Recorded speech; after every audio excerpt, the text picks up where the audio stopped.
लखनऊ का वो आलीशान घर जो खुशियों से गुलजार होना चाहिए था, वहां अब सिर्फ खून के धब्बे और सन्नाटा है। मानवेंद्र हत्याकांड में हर बीते घंटे के साथ ऐसी परतें खुल रही हैं जो किसी भी इंसान की रूह कपा दे। पुलिस की गिरफ्त में खड़ा मानवेंद्र का बेटा अक्षत कभी पत्थर दिल नजर आता है तो कभी अचानक फफक कर रो पड़ता है, लेकिन उसके आंसू क्या वाकई पछतावा है या कानून की आंखों में धूल झोंकने की एक नई साजिश? पूछताछ के दौरान अक्षत ने जो कहा वो सुन के पुलिस अधिकारी भी दंग रह गए। उसने कहा अगर मौका मिलता तो पापा का अकेले में ही अंतिम संस्कार कर देता। ये सुनने में भावुक लग सकता है, लेकिन हकीकत इसके उलट है। अक्षत ने सिर्फ हत्या नहीं की बल्कि अपने ही पिता के शरीर के कई टुकड़े कर दिए। साक्ष्य मिटाने के लिए वो लाश के उन हिस्सों को घर से 21 किलोमीटर दूर ले जाकर फेंकाया।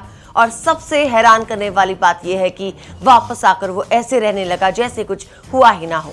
अक्षत ने शरीर के बाकी अंगों को तो ठिकाने लगा दिया था, लेकिन पिता की धड़ उसके लिए सबसे बड़ी मुसीबत बन गई। प्लान के मुताबिक उसने कार को घर के पोर्च में लगाया। भारी भरकम धड़ को उठाकर कार में रखने ही वाला था कि तभी दरवाजे पर किसी की आवाज आई। कोई दस्तक हुई और बस अक्षत के हाथ पांव फूल गए।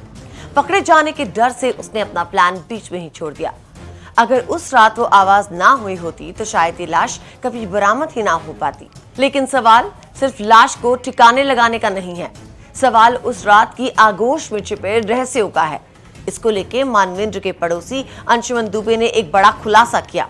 वारदात वाली रात मानवेंद्र की किसी महिला से फोन पर बहुत तीखी बहस हुई थी। वो महिला कौन थी? क्या इस हत्याकांड के तार उस मिस्ट्री वुमन से जुड़े हैं? पुलिस की जांच जैसे जैसे आगे बढ़ रही है, अक्षत का काला सच सामने आ रहा है। अक्षत को नशे की लत थी और अपनी हाई प्रोफाइल लाइफस्टाइल के लिए वो पानी की तरह पैसे बहाता था।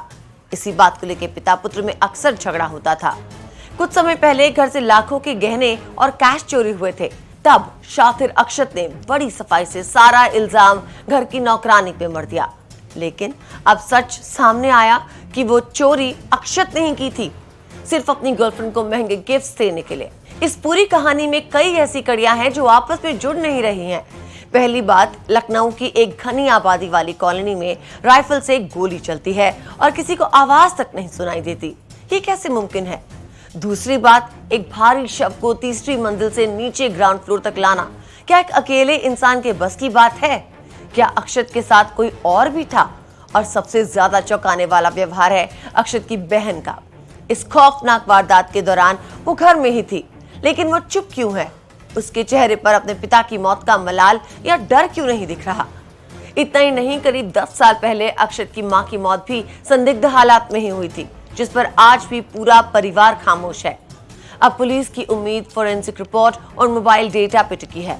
अक्षत ने हत्या के बाद पिता का फोन ऑन ऑफ करके लोकेशन बदली ताकि पुलिस को गुमराह कर सके। उसने अपनी इंस्टाग्राम आईडी भी डीएक्टिवेट कर दी, लेकिन बैंक डिटेल्स ने एक बड़ा सुराग दे दिया है।